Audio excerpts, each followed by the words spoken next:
दरम्यान प्रयागराजमधील या चेंगराचेंगरीवरून संजय राऊत यांनी भाजप सरकारवरती हल्लाबोल केलाय. पाहूया. 1954 साली तिकडे जो कुंभ झाला त्याची व्यवस्था पहा.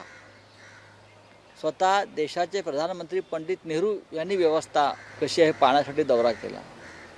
तेव्हाचे मुख्यमंत्री गोविंद वल्लभ पंत हे तिथे पूर्ण काळ उपस्थित होते असं माझी माहिती आहे. इतरसुद्धा त्यांनी व्यवस्था केल्या होत्या आणि त्यांनी त्याचं राजकीय भांडवल करण्यासाठी कुंभ आयोजित केला नव्हता. श्रद्धाळू सांगतात की अखिलेश यादव असताना कुंभमेळ्याची व्यवस्था ही सर्वोत्तम होती. या सगळ्या व्यवस्थापन संकल्पनेत इतर पक्षाच्या लोकांनाही उत्तर प्रदेशमधला सहभागी करून घेतला असतं, त्यांचा अनुभवाचा फायदा करून घेतला असता तर ही वेळ आली नसती.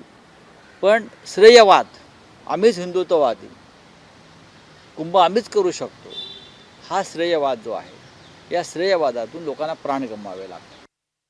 प्रयागराजला जे महाकुंभाचा सोहळा सुरू आहे त्याच्यामध्ये कोट्यावधी लोक कसे येत आहेत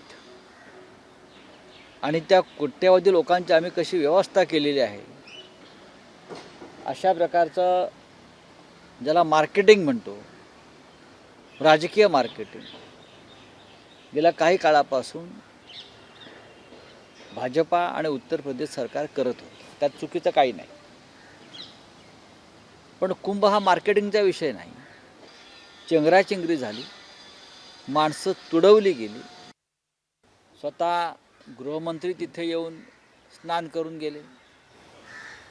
तेव्हा आम्ही लवाजमा पाहिला आणि सगळं तो काळ संपूर्ण घाट आणि तो परिसर बंद करण्यात आला. म्हणजे त्या काळात लोकांची अव्यवस्था झाली.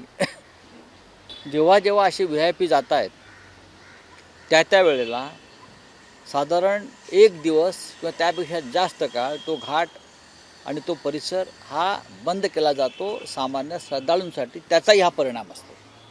लोक तेवढे बाहेर असतात, तुंबलेले असतात. ABP माझा, उघडा डोळे बघा नीट.